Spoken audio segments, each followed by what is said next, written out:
Well, welcome to Discovering the Fourth Place podcast, brought to you by The Complimenter. You can check out our website at thecomplimenter.com.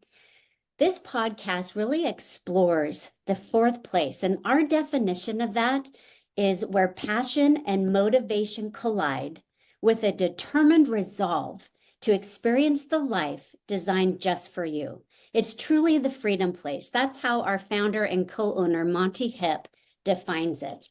And I really love the journey that we do on this podcast. We go through the various places that impact our life and leadership. The first place is home. The second place is work. The third place is gathering places. And the fourth place is that freedom place. And I'm so honored, Daniel Todd, to have you as our guest this morning. You know, you and I share some historical context, and it's always meaningful to get to reconnect with people in a current journey. And I'm really looking forward to our listeners getting to learn from you as you share about your life, leadership, your business journey, as we explore all of these different places.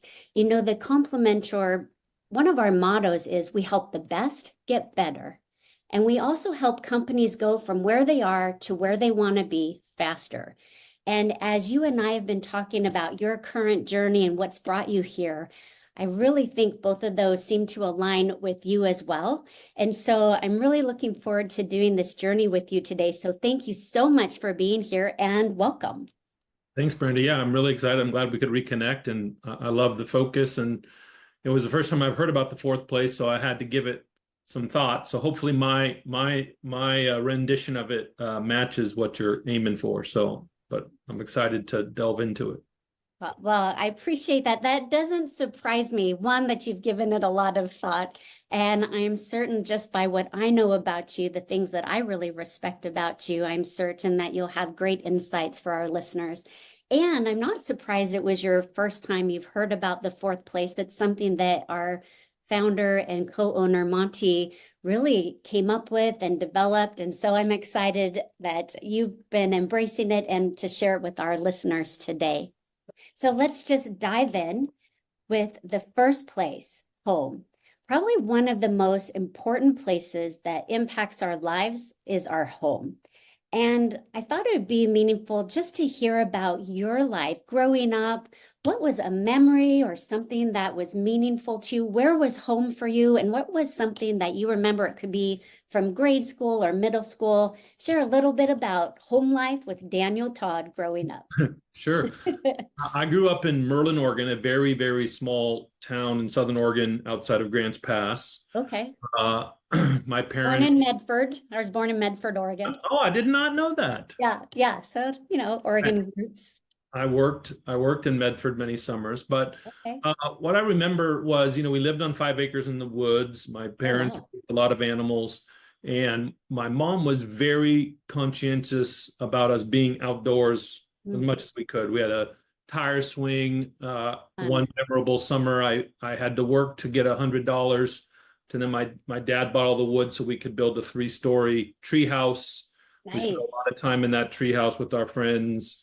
We had outdoor basketball courts. I'd play football by myself by like throwing the football up into the trees, and it'd bounce around the branches, and I'd have to run and collect it. So what I liked most, I think, is that it created a baseline focus of my mind to be creative. Like, you couldn't just watch a TV or jump on a phone. And so a lot of what I do is a creative work. I focus a lot on the product innovation and those types of things.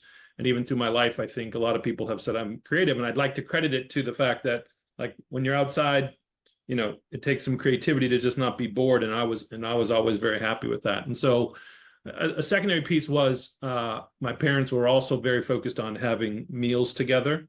And so, sometimes they forced us to sit there and eat our spinach before we could leave, but I have a lot of positive memories around the meals and our family. And so as Catherine and I got married and had our kids, we were as purposeful about the same thing, making sure that we shared meals together. And I think that there's, many people recognize there's just a special bond, whether it's your family or with friends, that happens when you sit around and share food. And in conversation. And so we really tried to focus on that. But I actually think like where I ended up now in Sedona, like I love going out and just sitting and enjoy the beauty of the surroundings, right? I lived in the Seattle area, and it was certainly beautiful, but we're kind of in a neighborhood where just saw a lot of houses. And so I think another part of what I have brought forward is just this desire to see God's beauty all around us. And so I really enjoy that and kind of carry that forward. I really like how you connect the dots to your creativity with that as a child and how you've brought that into innovation today. And we'll talk about that as we get to the second place. But I smiled when you said that you did the treehouse building and the things that your dad did. My dad, when I was young, built a rope swing that would go out over this dirt hill and go out over a ravine. And you had to make sure when you came back that you didn't hit the tree on the side, but it was epic. And then he built a teeter-totter that went up, down, and around at the same time. And my sister and I would get it going that if you got it fast enough, you wouldn't even touch the ground. And so just fun memories of childhood with some of those adventure outdoor pieces for sure.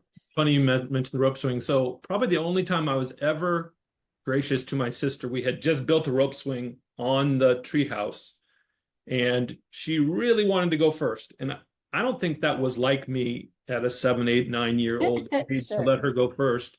But I did let her go first, and she swung off, and the rope was too long. So she just basically jumped out of the treehouse and hit the ground. Oh man. And I still feel bad about that, but she got up and shook it off and enjoyed doing the adventure. So yeah. She's like, I'm tough, but you're like, hey, I was just being nice, letting you go first. Yeah. So yeah, it is fun memories to think about those things. That is fun. And I really like what you said about gathering around the table. I do think there's a lot to be said for just that intentional time with family. I know one of my chores growing up was, make dinner once a week, and it was always spaghetti, my sister always tacos. But like you, just really bringing that value into current day of having meals together. I love cooking now. I watch Food Network and, took Gordon Ramsay's online class. So I really like that you and Catherine have brought that into your family and really instilled those values into your kids. That's really, really meaningful. Yeah. That's special. What is probably the most positive thing that impacts your life and leadership today, just from your home life? Maybe it's just intentionality. Maybe it's making time for one another, the outdoors. I mean, I think there was a lot of like, I think my parents were purposeful in being parents, but I think that they instilled in us a lot of things, maybe just because they were instilled in them, like grit and tenacity and personality traits. There's this book, You Learned Everything You Can Learn by Kindergarten. Right. I think there was a lot of elements of my personality that were developed because of their parenting that I didn't really fully appreciate until I got older, because I started thinking about, because in the company over the last 12 years, we've had lots of ups and downs. And I never really thought about quitting. And as I kind of track that back to when that became, first manifest, it was certainly as a kid, right? My parents had their struggles and those types of things. And so I think much of the success that I've had throughout my life has come from the personality traits that they helped foster and develop, the self-confidence, and they were always supportive in helping me go play soccer and do different things. And so, but at the same time, they weren't helicopter parents where they forced me to be doing stuff all the time. I could go I used to ride my bike from Merlin to Medford on the side of the freeway. Oh, wow. There you go. Right? Adventures. And so I can't imagine parents allowing their kids to do that. Right. It's a different day. Times, it's just different now. Yeah. But I think a lot of those things, like I said, without being able to put my finger on a specific thing, I think the cumulative impact, certainly the importance of family, the importance of relationships, spending quality time together. My mom always liked to do family game night. So I still love playing games, and I like having people come over for games. And I think probably the foundation for what I'll talk about in my fourth place came from a lot of these things tying together. So, so I wouldn't say there's one specific thing. It's pretty much like a manifestation of all of the aspects of my personality came from, my parents doing what they were doing. So. Yeah, I think that's really insightful and self-aware even to realize the way that that does shape us, into who we are and the values that we decide we want to bring into our adulthood. So thank you for sharing that. I think even as our listeners hear this, I think it's going to be helpful for them to reflect on their own home life. And, for those that it's been a great journey to be able to really want to emulate those. And for those that maybe they had a home life, it wasn't as great of a journey in some ways, or in a lot of ways for them, perhaps, to see what they don't want to emulate. And I know Monty always says, your past can haunt you or guide you. And sometimes that can be really positive, and sometimes that can be a chance to just be intentional at who we are. But I think really helping people see we can take the characteristics of who we want to be and be really purposeful of how we live those out. So thank you for sharing that.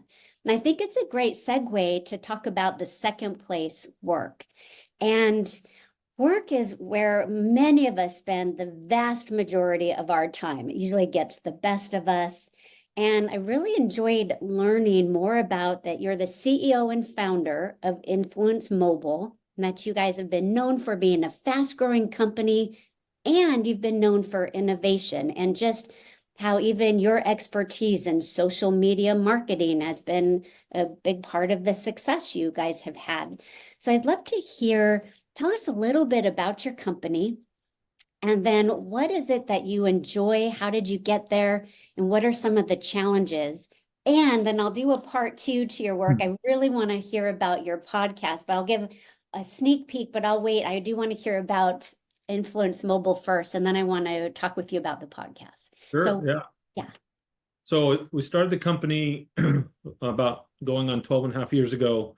The original premise was I wanted to use technology to influence people's future shopping. So the first kind of instantiation of that was nothing like what we do today. We actually built a toolbar, kind of like the Google toolbar or the Yahoo toolbar. Yeah. And we white labeled it to celebrities. So we work with people like Jillian Michael and Ashley Tisdale and athletes and singers and rappers. And this is kind of like the early days of Facebook. And they would tell people like, hey, you want to win a chance to meet me? Or like with Jillian Michaels, you could work out with her via Zoom, or, Shay Mitchell would send you something. And so people would download this toolbar on their computer. This was kind of like before everybody did everything on their phones. And whenever they went and shopped, a little face of their favorite celebrity would show up next to our partners. If they shopped, we'd get a portion of that money, just like a commission. Okay. We'd share that with the celebrity. The celebrity would, use that to pay for their rewards. And win-win-win. Yeah. So it was working great for everybody. And then if you remember Lindsay Lohan, Sure. so she was our partner. And Nice. this is about 2014 now. And she posted, and I think it was 7,000 or 8,000 people in 5 minutes came to download this thing on their phone. Wow. She, younger.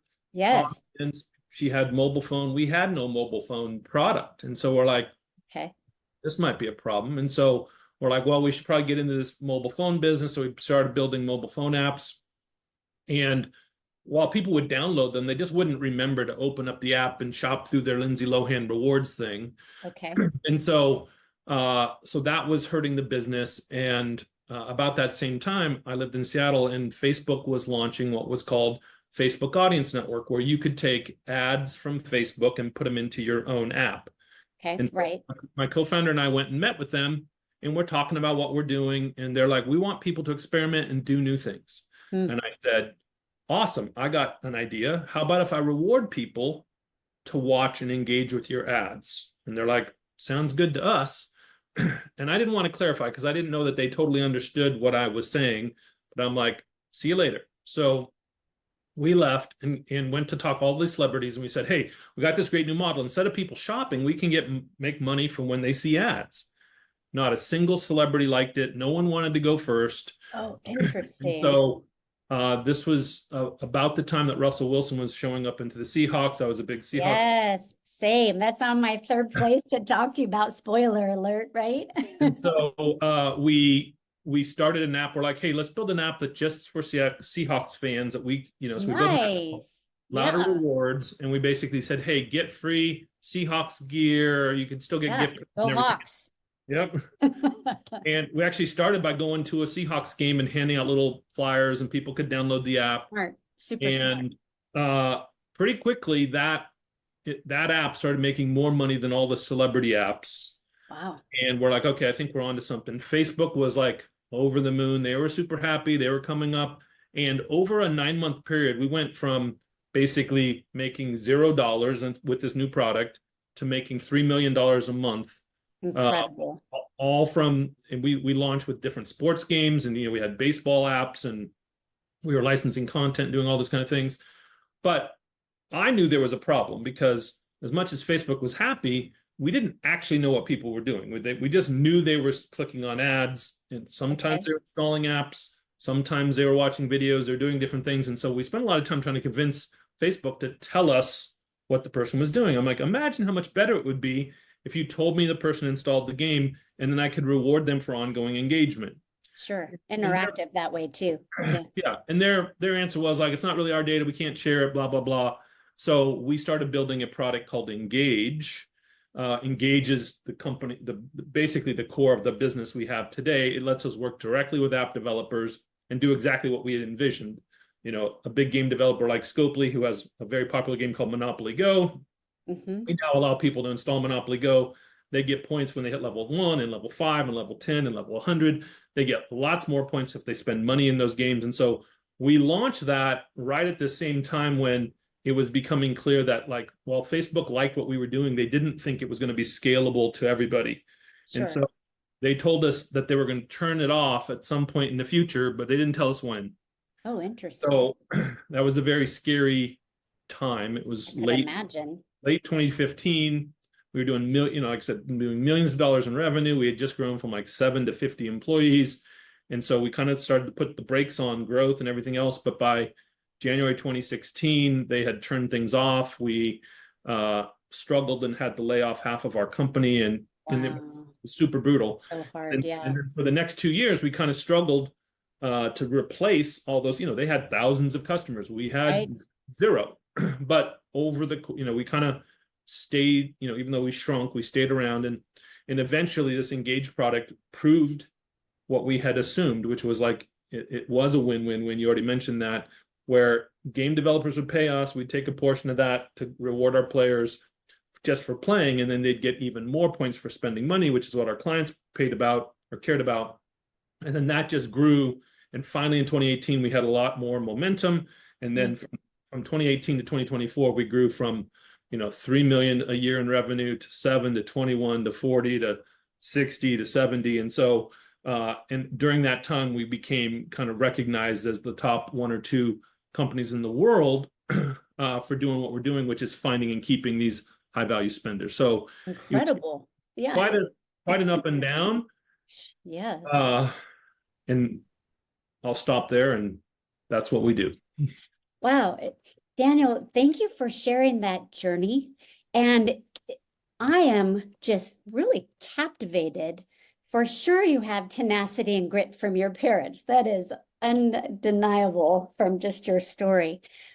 And in addition to being so innovative, the thing that I'm really impressed by is your agility and your way that you pivot when you learn something new or something changed or the market spoke. Or I just really admire that not only did you stay in the journey with that grit and determination, but you also pivoted whenever you needed to just keep going. And so I think that even in current business today, so many people have that struggle of, how do I stay fresh? How do I stay current? How do I not give up when something doesn't turn out like I planned or there's a curveball?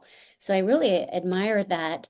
What about for you today? How do you keep those strengths in being agile? Are there things you're navigating today that you're finding solutions to through some of those same methods, or where are you guys at today?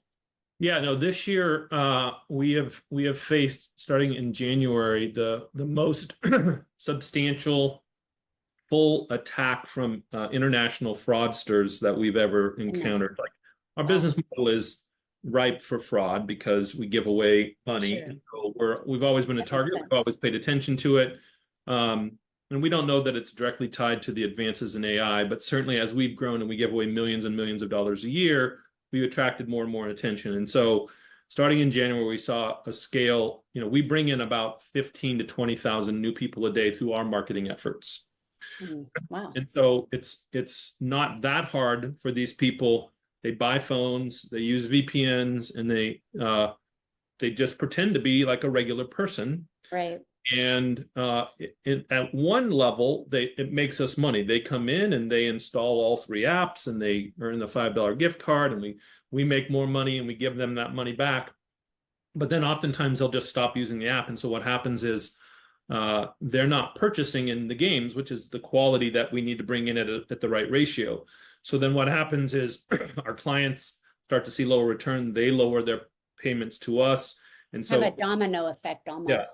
And so we identified it early on in January, and we kind of put a first pass, a Band-Aid on it. And like, this will stop them. And then 2 weeks later, they came back, and then we had to do another thing and another thing. And so by late February, it was clear that we had to stop business as usual and focus on this new tool that allowed us to track literally an infinite number of variables and give scores and make sure we stop all those people. And so by April we had mostly stopped it. But so then we started to crank up our business model and spend money, but we saw not the kind of normal bounce back. And so what we also noticed was the broader economy right now is suffering. Sure. People are not, Sure. those kind of people who spend money in games aren't spending, they're spending about 20% less, and there's Right. about The 20%. budget.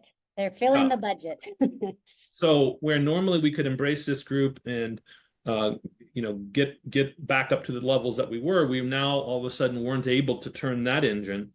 And Yeah. so in June, we went into kind of another yellow alert. We're like, okay, now we've got to do two things. We've got to shore up and build some product innovation around our business model to make things go more smooth. And then we started one of the most exciting projects that I've been able to work on, I think, in the last 12 years, a product called PlayMax that really leverages our tens of thousands of spenders that we already have, Nice. mixes them with our incoming players to really make sure that we are giving our clients the highest value week over week with new spenders coming in and playing these games. And I think we're still in the midst of building that. It should be done later September, October. We should be back and probably better off than we ever were. And so That's like encouraging. yeah, like you mentioned, I think when you have times of dark clouds, right? And really, we all have those. Yeah, it really is important to focus on, what is the most important thing for your company, for your clients, for all the people involved. And for us, it was these people who spend money in games. And so the previous year, we had launched something called Elite Rewards membership, where we were able to give people, kind of like if you've ever heard when people go to Vegas and they spend a lot of money, they get all kinds of perks. Yes.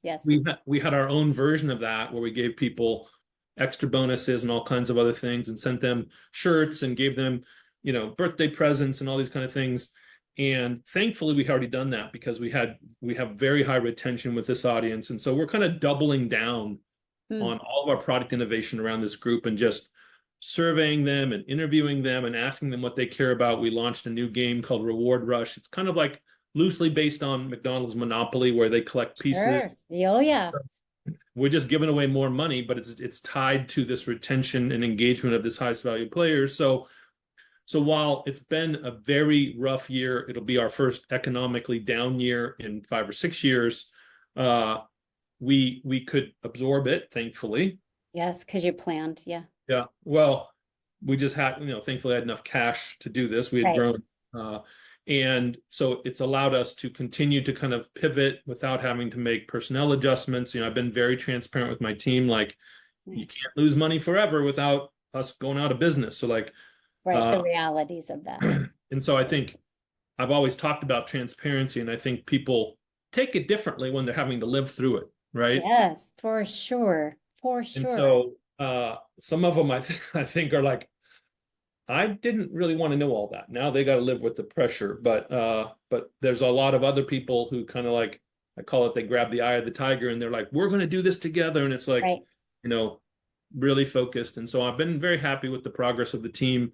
We're not out of the woods yet, but I think in the next, well, really this month will be a very pivotal month where I think we'll get back to the kind of levels of financial stability that we at least need to maintain status quo. And then when the new product releases in October, we're going to get back to the old glory days. So yeah. I really resonate with what you're saying. I know Complimenter focuses on what are the priorities?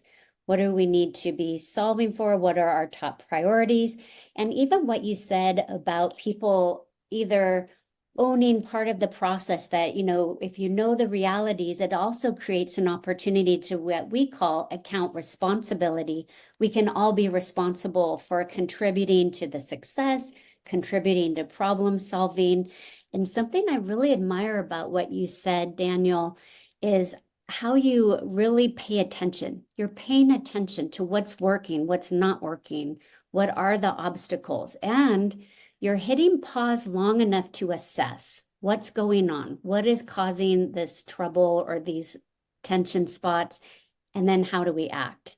And so I'm really encouraged. I think that our listeners are going to be very encouraged because it normalizes that even when you're intelligent, you're talented, you're dedicated, you have tenacity and grit, you have these great core values, it doesn't mean that you won't have ups and downs in business. And by really staying dedicated, staying focused, leading well through it, you can keep going and you can keep moving forward. So thank you for sharing that.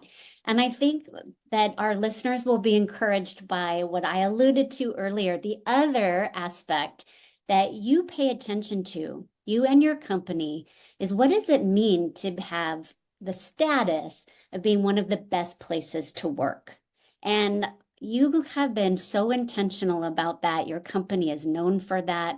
And I just so respect that. It so matters to us at Complimenter. We value people. We think that it really matters to have a healthy climate and culture. And so I'd love for you to tell a little bit about what is that core value for you and your company. And please share with us about your podcast. I am certain that our listeners will want to follow up with you and check out your podcast and just continue to learn from your insights. So could you share about that? Sure. Yeah. Well, I think the core value that I think about is I try to treat everybody the way I'd want to be treated, right? I want to work at a good place, right? I've worked at places that aren't good.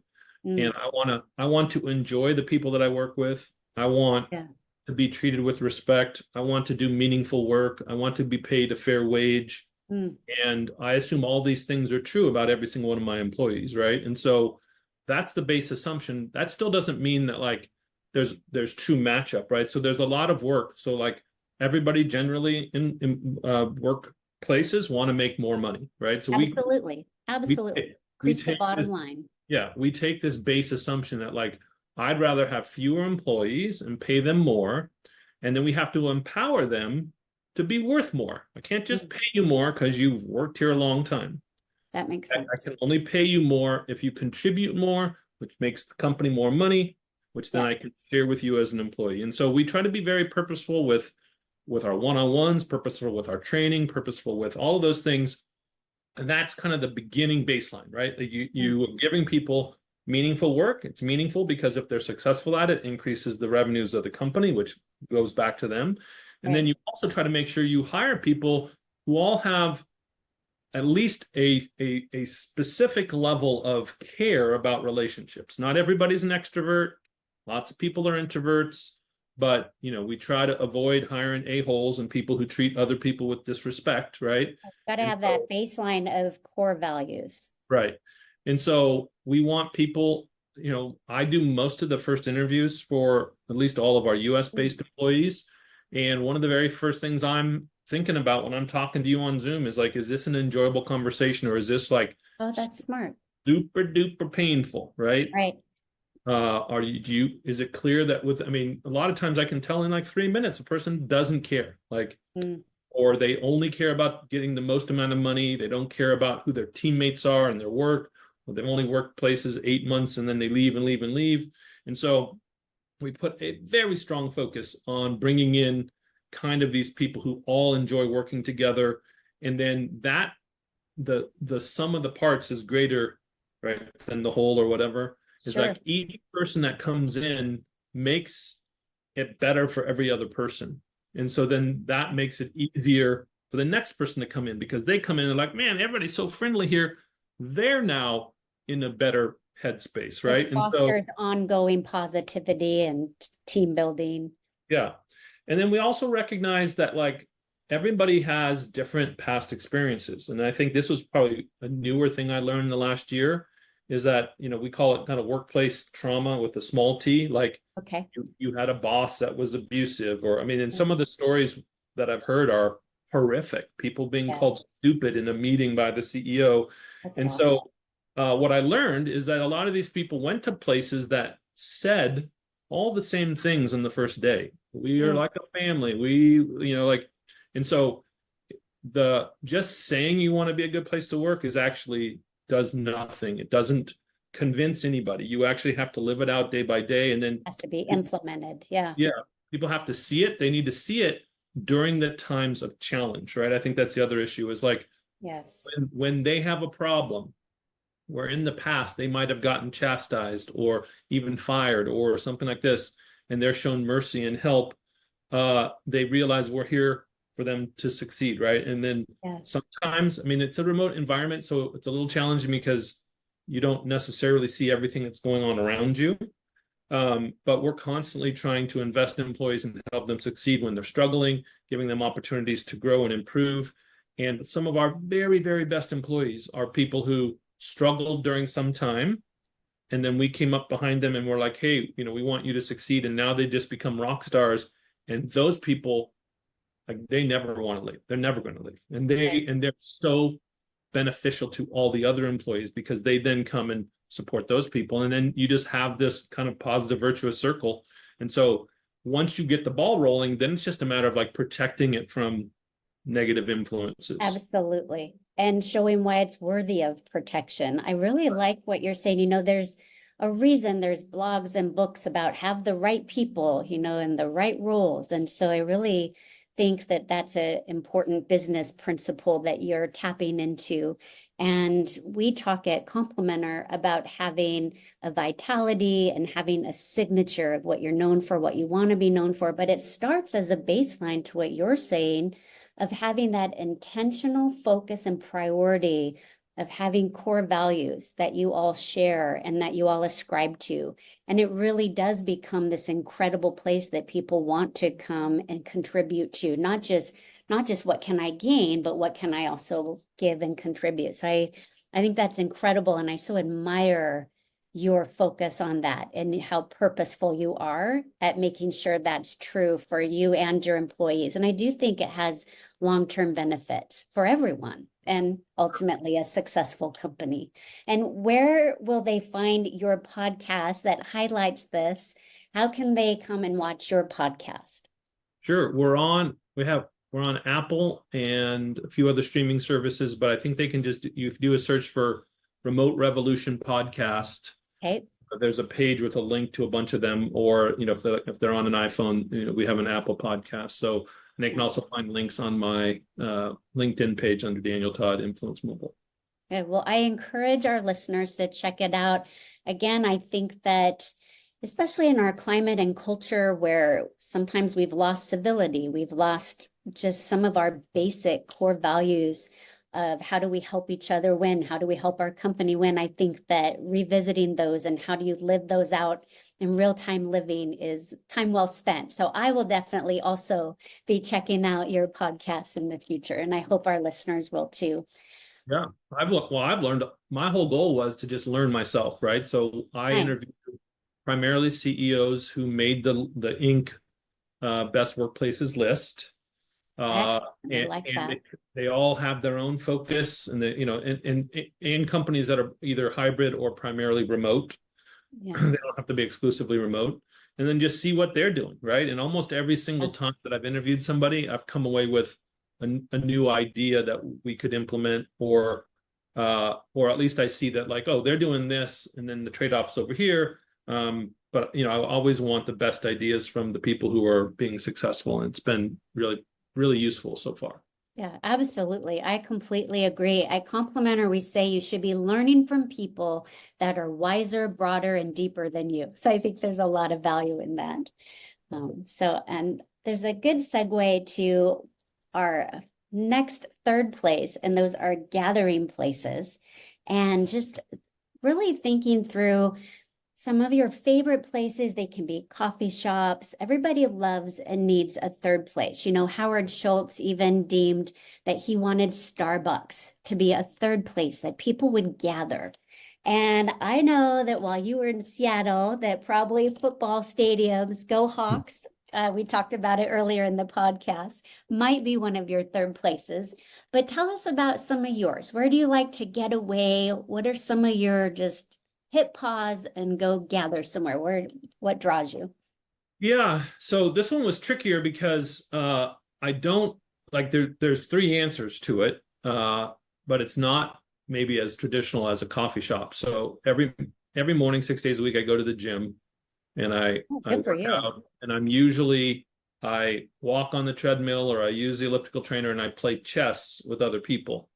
And While so you're working out, talk about multitasking. I just yeah, did a stair stepper elliptical one. That was enough for me. So, although I did watch Food Network, but chess, yeah. that's a whole new level, man. Respect.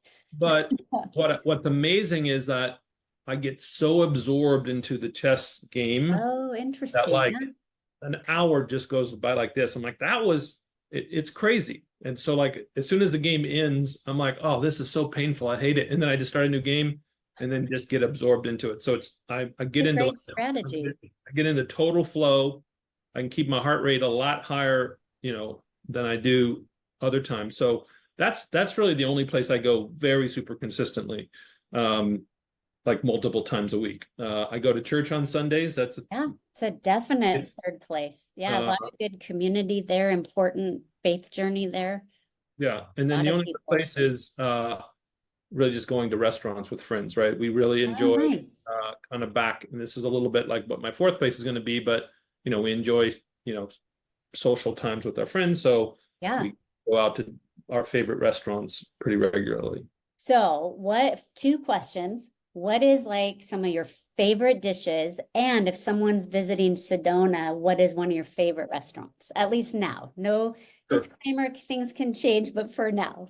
Sure. So, well, the place I like to go the most is Hero Sushi, which is a sushi place just down the All street. right. There's actually a lot of great restaurants. The place I've gone the most is just this Mexican place called Javelina Cantina.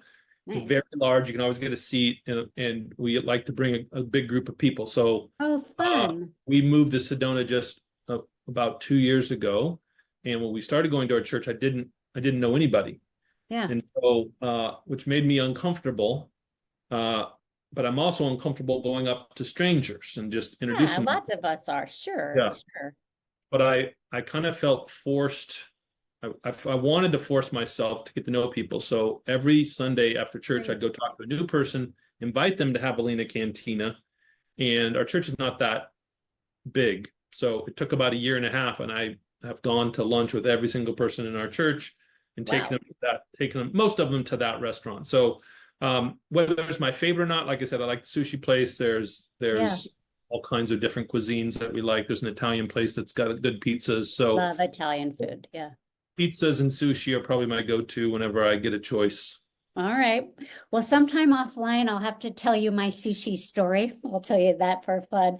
And then I don't know if the place that you have the Mexican food, which sounds amazing, I'll give you a sneak peek. We're going to be launching something that we're calling Friends of the Fajitas. And Nice. we're gonna go and see different places around the nation and test out their fajitas.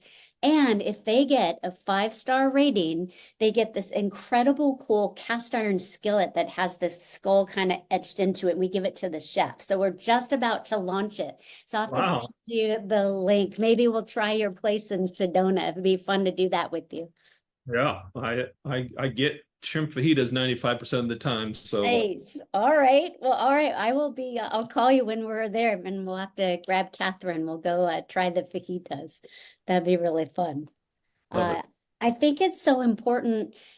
Sometimes life can feel like you're going just from one stress moment to the next, or you're just kind of tackling the next thing, which is really great and sometimes needed.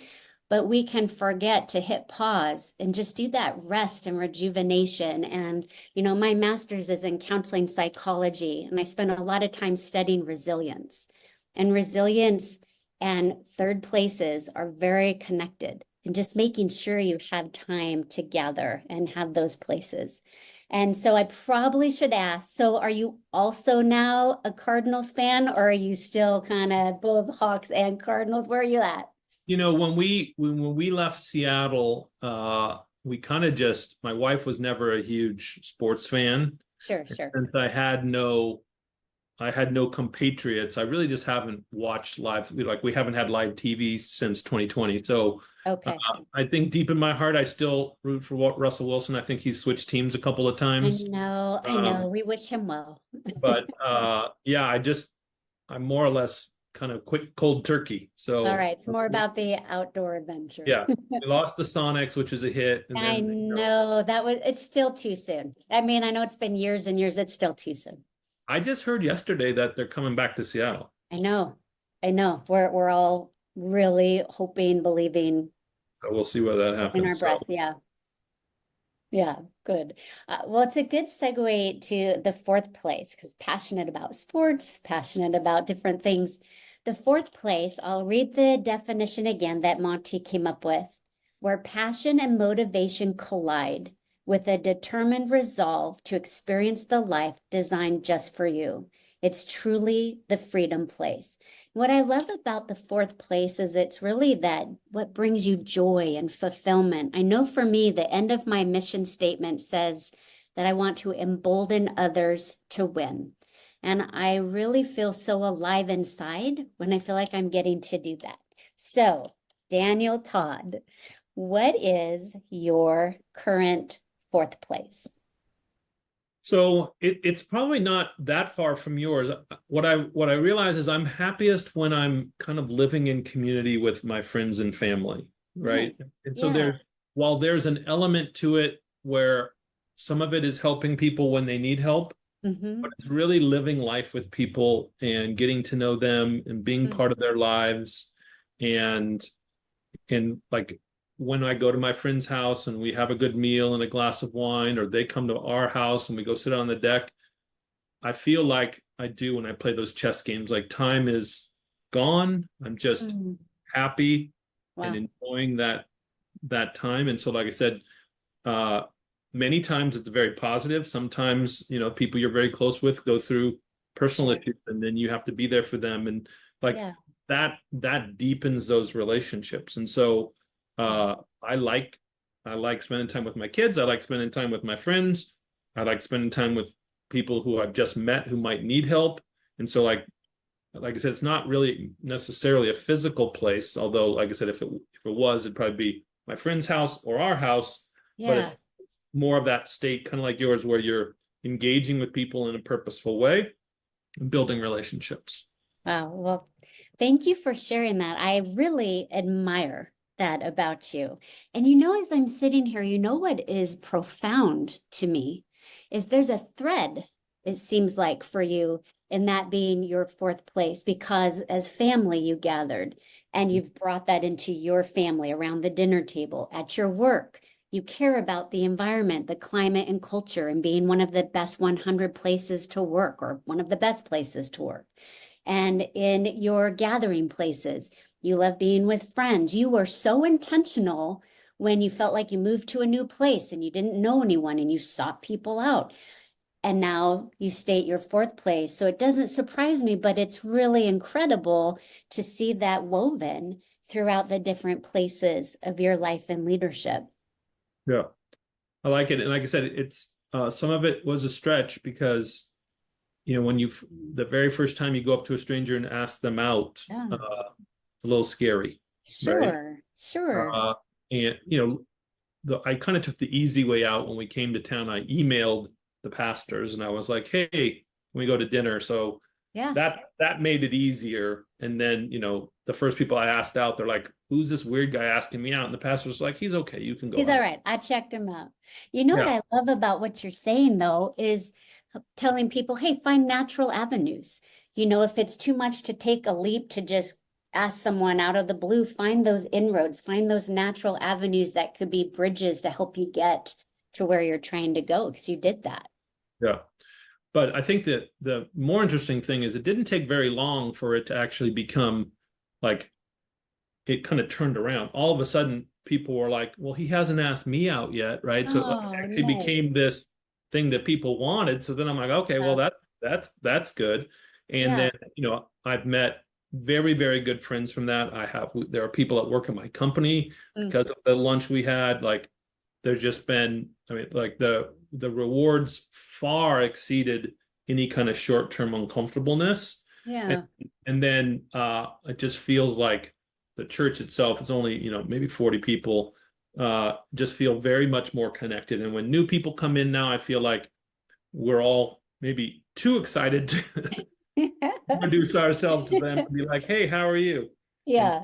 so, I was very happy with the end results. But yeah, it did require some purposefulness, Yes. but it would have been probably more uncomfortable long term to just sit there and not know people week after Yeah. week Yeah. than Fair enough.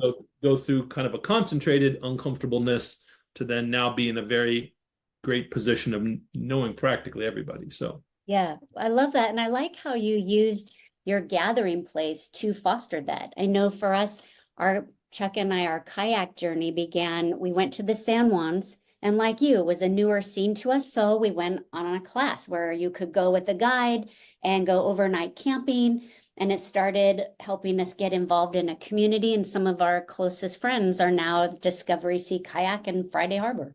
So I do like that gathering places can become that.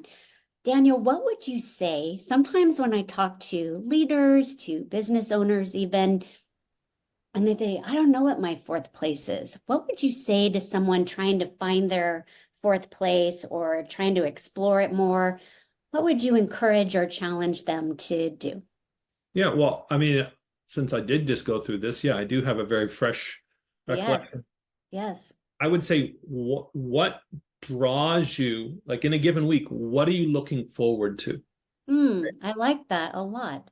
And Yeah, so, uh, you know, there is a natural cadence to my workday yeah, where at the end of the day after dinner, my wife and I sit down and watch some TV. But sure. I'm not drawn to that, right? Okay. It's kind of like I'm turning off my brain, Yeah, just chilling out, relaxing. Yep. laughing at Big Bang Theory.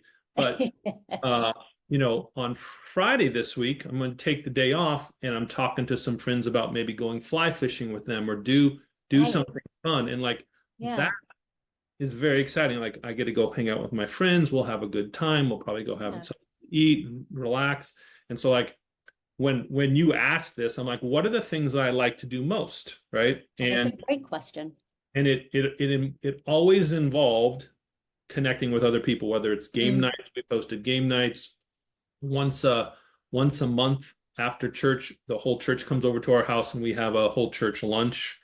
Whether fun. it's like, we have a number of friends now, we go to their house or they come over here. Yeah. All of those were competing for attention, right? Okay. And Sure. so I tried to come up with what's the commonality, and it wasn't a physical location, but it was a status. You were with other people that you People. enjoy. I love understanding and identifying that common denominator, that common piece in each of those scenarios. I think that's a really great exercise for people that might be trying to identify what is their fourth place. Yeah. And I know I can't thank you enough for sharing from your own life, leadership, business, all the various places that are impacting your life and leadership. I've been inspired and encouraged and even challenged today by what you've shared. And I'm certain so have our listeners. And just want to speak to the listeners, just say, hey, I really hope you take to heart and even re-listen, go back through and journal some notes as you think about your own first place of home, second place of work, third place of favorite places. And then how could that even help you identify what is your fourth place, your freedom place? So I hope that you will check out Daniel Todd's podcast. I hope you'll check out the Complimenter website at thecomplimenter.com and keep tuning in for our podcast as we explore discovering the fourth place. Thanks for joining in today.